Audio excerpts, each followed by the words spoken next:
Nous sommes le samedi 4 juillet 2020, fidèles téléspectateurs de Chérif La Télévision. Bonsoir et bienvenue dans ce rendez-vous de l'actualité nationale et internationale, dont voici les principaux titres de l'actualité.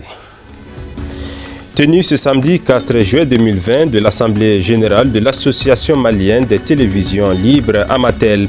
Les promoteurs et directeurs des télévisions privées du Mali se sont donc réunis pour faire le point sur le bilan des activités menées par le bureau sortant et procéder à la relecture des textes qui régissent l'Amatel créé il y a de cela 3 ans.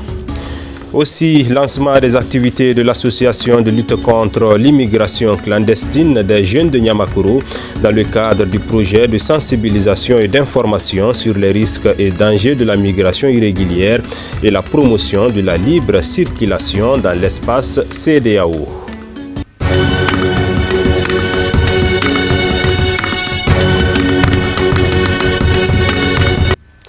Et voici pour le sommaire, mesdames et messieurs, très heureux de vous retrouver une fois de plus sur Chérif La Télévision.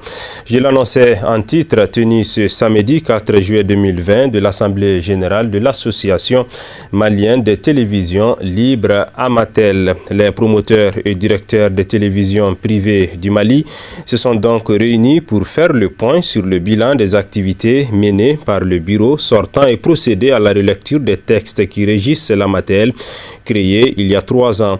Je vous propose d'écouter le président sortant de l'Amatel à l'ouverture des travaux de cette Assemblée générale au micro de Abdul Karim Sako et Seydou Niaré. Pour cette Assemblée, depuis l'association, depuis sa création, dans ses statuts et règlements, prévoit que le bureau est élu à 3 ans de mandat. Aujourd'hui, nous sommes à 3 ans et quelques mois. Alors, il est normal qu'on se réunisse pour renouveler le bureau pour voir les faiblesses, les acquis et les faiblesses de l'association. Il y a d'abord la rélecture des statuts et règlements. Après cela, il y aura le renouvellement. Nous reviendrons sur cet élément dans nos prochaines éditions pour plus de détails. L'actualité continue dans cette édition d'information. La Ligue malienne des imams et érudits pour la solidarité islamique, l'IMAMA, a organisé ce samedi 4 juillet une formation à l'endroit des imams de l'Afiabougou. Axé sur l'acte de mariage islamique, l'objectif est d'imiter et donc d'initier nos imams sur les contours et le remplissage adéquat de ce document officiel. C'est un reportage signé Alhamidou Badini.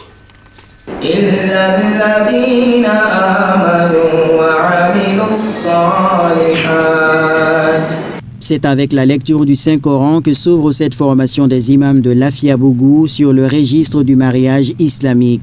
Si les mariages religieux se célébraient il y a belle lurette dans nos mosquées et zaouïas, sa reconnaissance officielle est le fruit d'un long processus engagé par la Ligue malienne des imams et érudits pour la solidarité islamique.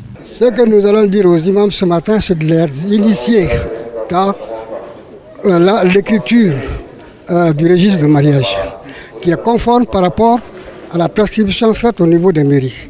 Donc c'est exactement la même phase, la même chose. Simplement, il faut que ça sorte, parce que nous faisons un mariage. Nous avons des témoins. Donc il faut que ça soit fait. Comme on dit toujours, les paroles s'en vont, mais l'image des écritures reste. Donc cela veut dire que ce registre de mariage va se servir de témoin pour l'imam qui a célébré le mariage dans sa mosquée. La particularité, c'est que c'est conforme parce que c'est étatique maintenant. Donc de Kaï jusqu'à Kidal. Donc le mariage est célébré exactement pareillement dans toutes les mosquées de la République.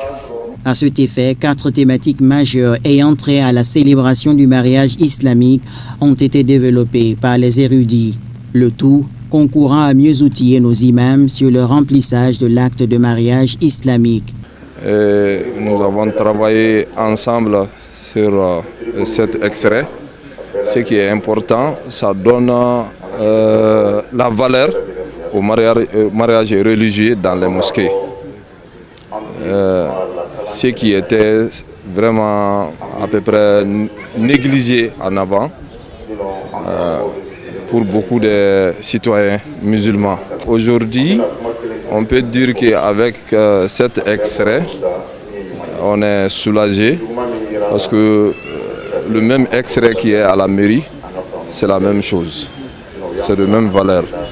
Donc, même si tu veux recevoir le carnet de la famille ou bien le carnet de mariage, après la célébration de ce mariage, tu prends ton copie, tu rentres à la mairie, tu demandes cette carnet, on te donne. Prenant la parole à tour de rôle, les dignitaires religieux, les notables ainsi que le président communal du Haut Conseil islamique ont salué cette initiative qui cadre parfaitement avec les valeurs édictées par la religion musulmane. Nous apprécions beaucoup cette initiative des imams.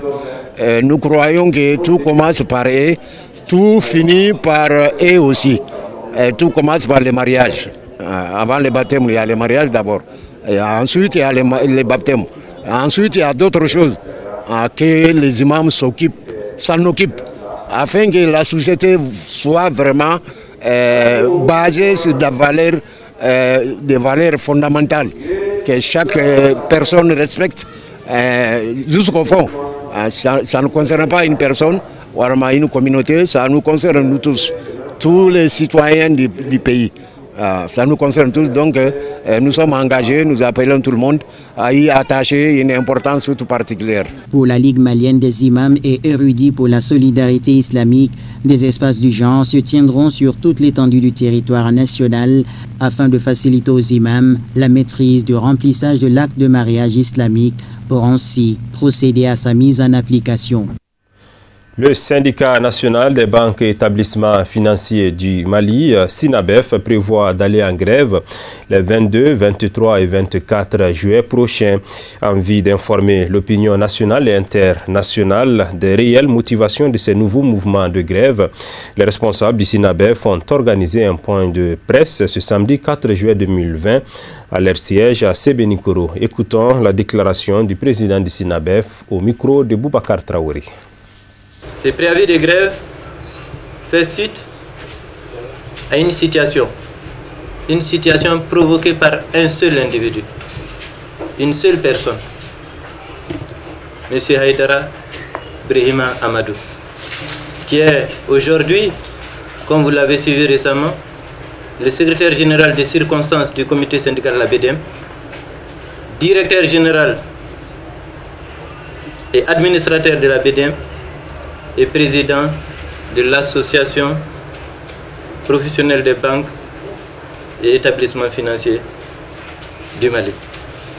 Donc il est censé être notre premier interlocuteur pour l'apaisement du climat social. En mars 2018, pour rappel, notre centrale, l'Union nationale des travailleurs du Mali, statutairement avait instruit à l'ensemble des comités des syndicats nationaux de procéder au renouvellement de l'ensemble des comités de section pour harmoniser les mandats afin qu'on vienne assister au congrès de l'INTEM pour le renouvellement du bureau de l'INTEM. Ce renouvellement des bureaux, si ça a été aisé partout où nous sommes passés, les renouvellements de bureaux se sont passés de la façon la plus extraordinaire. Hélas, à la BDM, le renouvellement du comité syndical de BDM a rencontré énormément de difficultés. Compte tenu naturellement du contexte de menaces et d'intimidation des travailleurs de la BDM par le DG Brehima Amadou Haïdara, le DRH, M. Keita Fantamadi, et le secrétaire général d'alors, Camara, qui ont pris pour faire et cause pour un camp. Immixtion dans les activités syndicales, ce qui est prohibé par les conventions internationales, ce qui est prohibé par les lois en République du Mali, ce qui est prohibé par le Code du travail du Mali.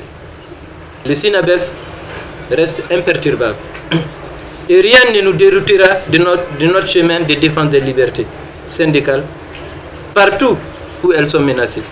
la défense des droits des travailleurs partout où ils sont lésés. Le SYNABEF combat dans cette affaire, qu'ils appellent affaire Fatoumata Sango, une mutation illégale. Voilà notre combat. Nous combattons une mutation illégale qui, si ça passe, va planer sur la tête de l'ensemble des syndicalistes. Le SYNABEF exige, voilà ce que nous exigeons, pas un poste pour les camarades, la camarade. Ce que nous exigeons, la régularisation de la camarade Mité au moment où elle était en campagne, conformément à l'article 8 de la Convention collective des banques, assurance, établissement financier et micro-établissement financier, signé par le DG Haïdara lui-même. Et conformément à l'article 3 du Code du travail, voilà ce que nous défendons. Il s'agit en clair de ramener au siège toutes les parties avec rang et grade et qualité égales, à minima au moment de sa mutation. De s'abstenir désormais de toute immixtion ou entrave à la liberté syndicale au sein de la BDM. Voilà notre combat. Notre combat, ce combat, il ne date pas de maintenant. Il date de la grève du 24 et 25 octobre 2019. Donc ce combat est parti et il ira très loin. Il s'agit de Haïdara ou de la survie du syndicalisme dans ce pays. Je vous remercie. J'ai été trop long. Je suis ouvert à vos questions. Lancement ce samedi à Boulibana, en commune 3 du district de Bamako, des activités de l'association de lutte contre l'immigration clandestine des jeunes de Niamakoro dans le cadre du projet de sensibilisation et d'information sur les risques et dangers de la migration irrégulière et la promotion de la libre circulation dans l'espace CEDEAO. C'est un reportage de Samba Traoré avec le commentaire de Moussa Fomba. Violence sexuelle, maltraitance des enfants, risque de périr ou de voir un proche mourir en mer sont entre autres risques potentiels liés à la migration clandestine que l'association de lutte contre l'immigration clandestine des jeunes de Niamakoro et ses partenaires entendent combattre à travers ce lancement. Cette activité s'inscrit dans le cadre du projet de sensibilisation et d'information pour la migration irrégulière et la promotion de libre circulation dans l'espace CEDEAO.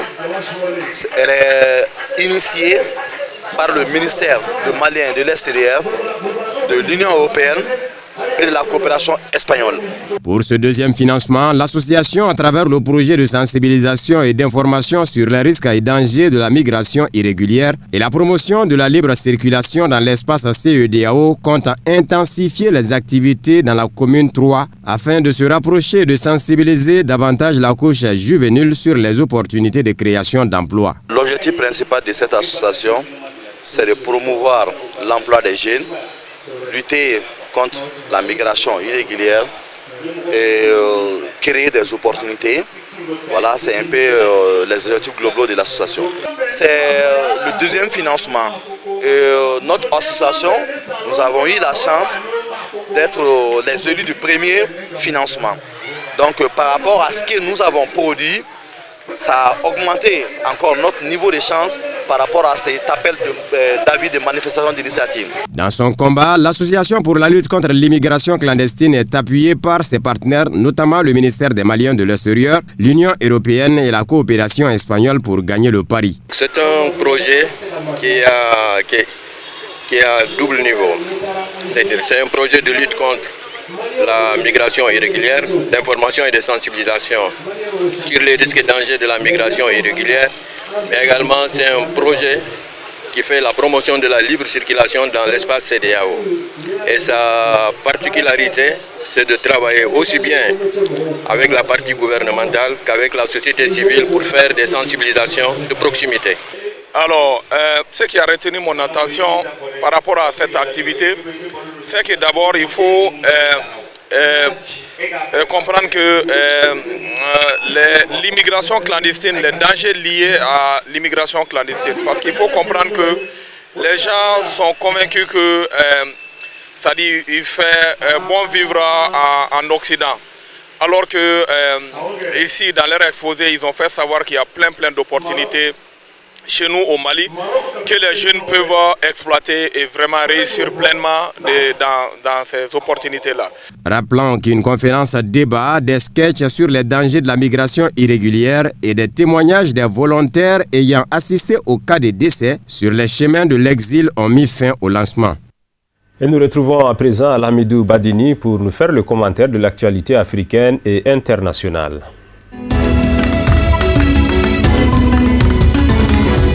Le président algérien Abdelmadjid Tebboune en personne a accueilli ce vendredi 3 juillet au Palais de la Culture d'Alger les crânes de 24 insurgés tués au début de la période de la colonisation française. Ils sont arrivés dans le pays après avoir été restitués par la France à la suite d'une demande officielle faite par les autorités algériennes en 2018. L'Algérie a été colonisée par la France de 1830 à 1962. Les crânes seront enterrés dimanche, jour anniversaire de l'indépendance, dans le carré des martyrs au cimetière d'El Alia à Alger, où sont inhumées les grandes figures de la guerre d'indépendance. Le président algérien avait salué ces héros qui ont affronté l'occupation française brutale entre 1838 et 1865 et que l'ennemi sauvage a décapité en représailles avant de transférer leurs crânes outre-mer afin que leur sépulture ne soit pas un symbole de la résistance. Le président Idriss Déby a redit au cours du dernier sommet du G5 Sahel qu'il comptait pour l'instant conserver toutes ses forces armées sur le territoire tchadien. Une remise en cause du déploiement d'un bataillon dans la zone des 3 frontières, promis après le rendez-vous de Pau en janvier et à nouveau demandé fin avril par ses partenaires. Mais le chef de l'État affirme que la situation sécuritaire n'est pas assurée dans son pays. Le 10 avril déjà, le chef de l'État avait assuré qu'aucun soldat tchadien ne participerait à une opération militaire en dehors du Tchad. Fin mars, le bataillon de 480 hommes promis à ses partenaires était pourtant en route pour les 3 frontières. Mais ces hommes ont été rappelés pour l'opération Colère de Boama en réponse à l'attaque de Boko Haram qui a fait une centaine de morts au sein de l'armée le 23 mars.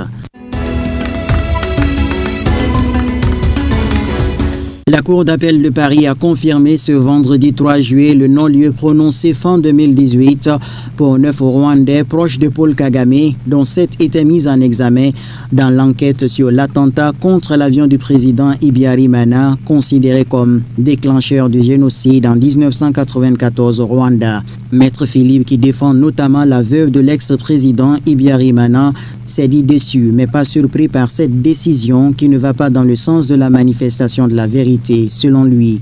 Première réaction après cette décision de justice, celle d'un officiel rwandais. Ce dossier, dans lequel des membres de l'entourage de l'actuel président rwandais Paul Kagame étaient poursuivis, a été une parodie de justice, une farce totale qui n'aurait pas dû se produire en premier lieu, a réagi sur son compte Twitter le ministre rwandais de la Justice. Le gouvernement camerounais et plusieurs figures de la contestation séparatiste des 2 régions anglophones de l'ouest du pays ont entamé jeudi des discussions à Yaoundé sur un cessez-le-feu, une première depuis le déclenchement de ce sanglant conflit il y a 3 ans. 9 d'entre nous ont rencontré une équipe de la République du Cameroun pour initier un cessez-le-feu suite à l'appel de l'ONU, a déclaré vendredi le principal leader séparatiste anglophone dans un message transmis à l'AFP par son avocat. Ces 9 leaders anglophones sont membres du gouvernement intérimaire de l'Ambazonie, l'État indépendant que veulent créer les séparatistes. Ils sont tous détenus à la prison centrale de Yaoundé, où certains purgent des peines d'emprisonnement à vie, condamnés en août 2019 pour terrorisme. Rencontre confirmée vendredi à l'AFP par un haut responsable de l'ONU. Les autorités camerounaises n'ont ni confirmé ni infirmé cette information.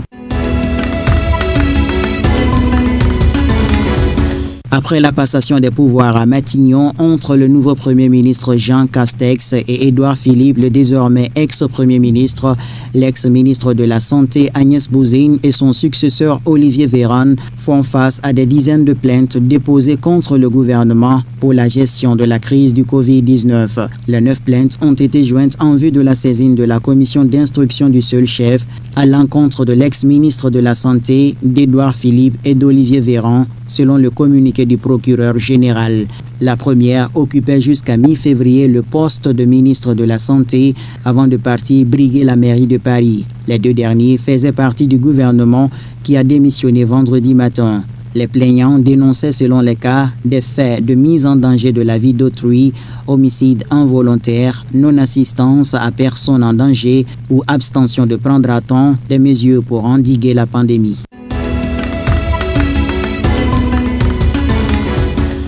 Aux États-Unis, loin de Washington, pour un soir, Donald Trump a vanté vendredi une Amérique exceptionnelle et dénoncé le violent désordre provoqué par les manifestations antiracistes dans le cadre majestueux du Mont Rushmore, sans s'attarder sur les chiffres alarmants du Covid-19 dans un pays inquiet. Très critiqué pour sa gestion de la pandémie, le président américain s'est offert à la veille de la fête nationale du 4 juillet une soirée de feux d'artifice et un discours au ton très dur en terrain conquis. De nombreux manifestants s'étaient rassemblés pour dénoncer sa venue. Le milliardaire américain avait choisi de s'exprimer au pied du mont Rushmore, célèbre pour les sculptures de 4 présidents américains taillés dans la falaise. Devant ses partisans, le candidat républicain s'est fait le défenseur d'une Amérique fière et forte, passant sous silence les dégâts causés par l'épidémie de coronavirus. De nombreuses voix s'élèvent aux États-Unis pour dénoncer un racisme profondément ancré. Le débat a été relancé avec la mort de George Floyd fin mai. Cet Afro-Américain est décédé lors de son arrestation par des policiers blancs. Ainsi s'achève cette édition d'information. Merci à vous de l'avoir suivi. Passez un excellent moment en compagnie des programmes de Cherifla Télévision. Bonsoir.